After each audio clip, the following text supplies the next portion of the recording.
Little Hope. More like, what the f was that? Hey, it's your girl SammyCzewski, and today I'll be talking about the big disappointment that is Little Hope.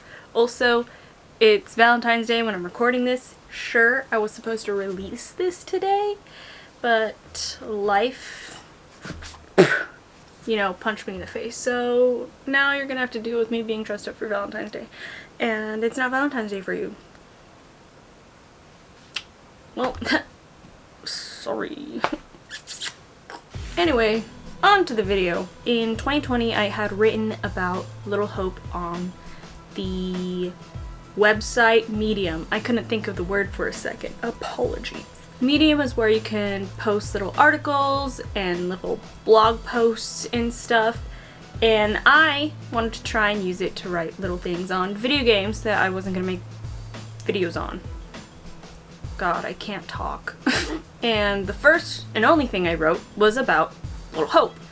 It is unlisted now, but most of my script for this video is mostly just gonna be what I wrote in that little article thing, because it basically has all the points that I'm wanting to say here.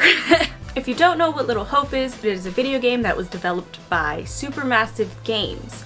It is the third game that they had created and released, along with Until Dawn and Man of Medan. All of those games all had the same kind of vibe to them.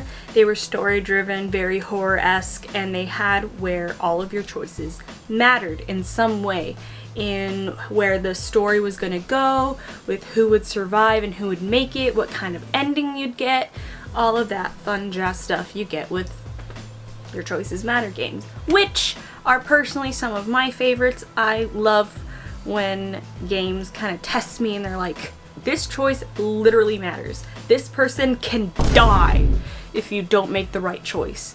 I like that stress. I don't know. But I like those games where I feel like I will be getting a different ending no matter what, because of the choices I've made.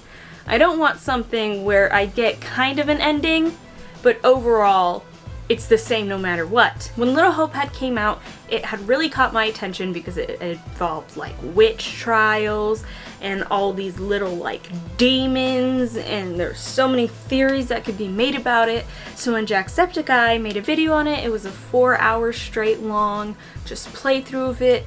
I was so excited because I was like, the whole time.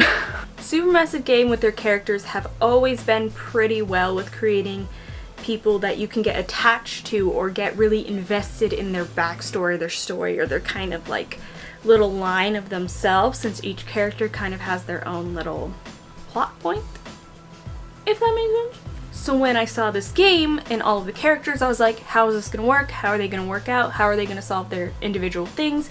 What options are going to fix this? How do they fix this? How is this all gonna work out? I was thrilled among everything.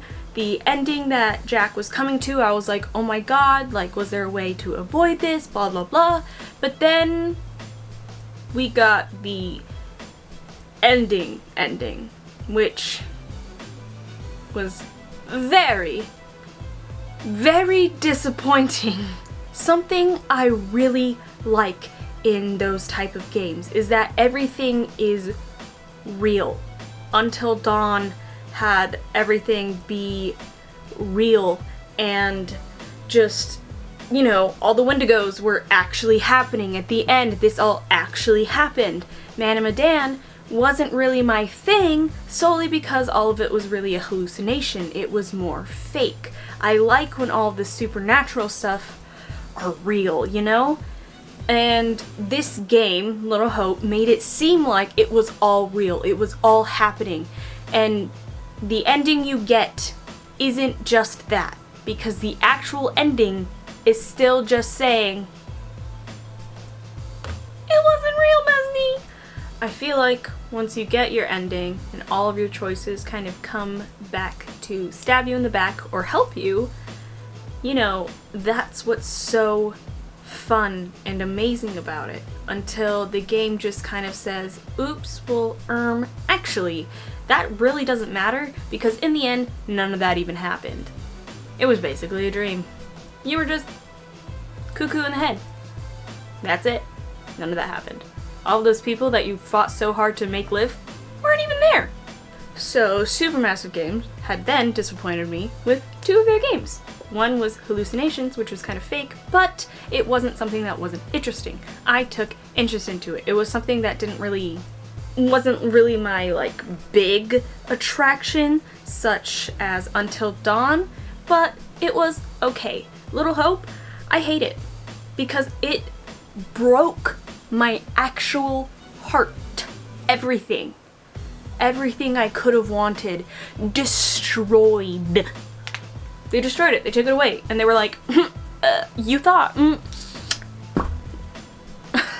Luckily, Supermassive Games have now come out with The Quarry, which I will say is absolutely amazing, and I adore it and I love it, and it gives me feelings like Until Dawn, and those games, fantastic, 10 out of 10, 11 out of 10, like amazing, world-stopping, never been done before. And we don't talk about the other ones. Those ones, don't know where those went. The trash. So let me give like a very quick gist of the game in itself, so then you can kind of see where I'm getting at. In the small intro, you first start with a bus driver and like the rest of the people in the bus, obviously, which are the characters that you will be playing as in the future of the game. But beforehand, there is a child in the middle of the road. Oh no! So the bus driver's like, and like swerves and stuff, and then we get to the next part, which is a flashback to the 70s. You're met with 6 different people in a family, which do happen to be the 6 people that were in the bus earlier, and the same people. Ish. And then, you know, to like to the 70s and present time and then blah blah. You know? Your family, you're in this household, and little by little the family members get stuck in certain places. Then, you know, Anthony, who was the main character that you're kind of more surrounded by and following, is like, oh my god, what's happening? A fire started. Oh my god. Megan, the little girl that's in this, the child, there's 5 people, 6 is the child, so 5 in the bus, the 6 is the child. I'm so bad at this. I know what I'm talking about. Megan, a little girl, has a little like demon next to her, and then, you know, Anthony making tea, and then there's fire, and she has a little teddy bear, and then boom, fire, and he's like, oh my god, everyone get out. But everyone's stuck somewhere. Some dude's stuck in the attic, another girl's stuck in, where is she stuck? Like, the balcony? Okay, I have it here. So, I don't feel like memorizing it. James, which is one of the characters, woods planks from the base above him fall and crush him to death. He was the one Hongshu meing the other one, and locked in the bathroom, suffocated to smoke. Tanya, another character, tried to climb down the balcony and slipped. Her scarf caught in something and she, you know. Dennis, another character, while climbing across the roof from leaving the attic, slipped and fell onto a sharp and Megan just kind of flames for her life. And Anthony was like... So basically, there was 5 people on the bus, not including the bus driver, which would be the 6th person, what I was thinking of. Megan is not included. I believe she's the child that the swerved from, because this game has everything that goes weird. People start having premonitions of like these witch trials following people that look just like them. And so there's already these 3 different universes of people that are them. So you have the present, 70s, and then witch trials. And yeah, this is probably so confusing to everyone watching, but if you know the game already, you're like, yeah, it makes sense. But if you don't know the game, you're probably gone. And when you're in the witch trial things, you see how each of these characters die, which actually end up being very similar to how they die in the 70s. One of them drowns, which mimics the one that suffocated. One of them is stones collapse on them, which is the one where he was honk meing. One of them, you know, like the one that was before, one of them gets impaled and falls, and you know, it's the same thing. All things that were similar is the fact that they were all accused of witchcraft as well. So most of this is the characters running away from their doubles, which are dead versions of themselves. This is in the present. They are basically the witch trials versions of them, the dead versions going after them like and stuff. And they also need to figure out stuff with the little girl, who is also Megan, but who is also just kind of chasing them, the cause of the bus crash, blah blah blah. They also have suspicions that the person who said, go ahead, kill these people in the witch trials, who accused them of that, could possibly be the reason for all of this. So they think maybe they have to go after him or find him. The whole thing, this whole game, is trying to find the person who is causing this and stop it so they do not die via their doubles and such. But the ending of the first playthrough was very wacky kooky to me. All of the characters ended up dying besides 2 of them, which was pretty interesting to me because he was able to successfully get all of the characters to survive, yet at the very end, putting everything to rest and stuff, there are still some creatures that was able to kill all of them except those 2. Turns out, even though you're able to keep them alive during the rest of the game, certain choices can affect them to kill them at the end anyway, which is frustrating.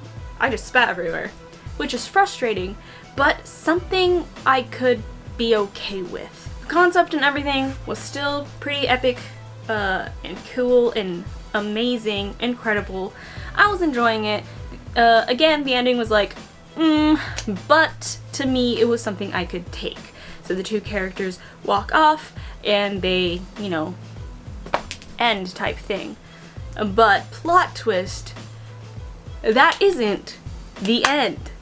Basically what you end up finding out is, you know, the people who lived suddenly, they disappear. And then you find out, OMG, Andrew was the bus driver this whole time.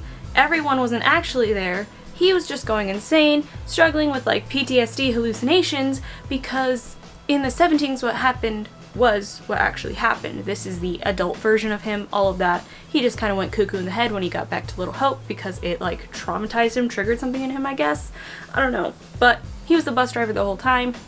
Turns out all of that, nothing happened. It just didn't happen because all of it was fake. This man is just cuckoo in the head. That's literally it. The end. Like, what kind of ending is that? Like, no matter what ending you get, no matter how many people you get to survive, no matter if you escape Little Hope and get apologized to by this one guy, or if he'll scream at you, because that is something depending on how you like interact with this one person from Little Hope, it's just like, you know, those just do not matter at all. Solely because in the end, people you tried to keep alive never were there. People who died never were there. All of this witch trial stuff, I guess, just, I don't even know.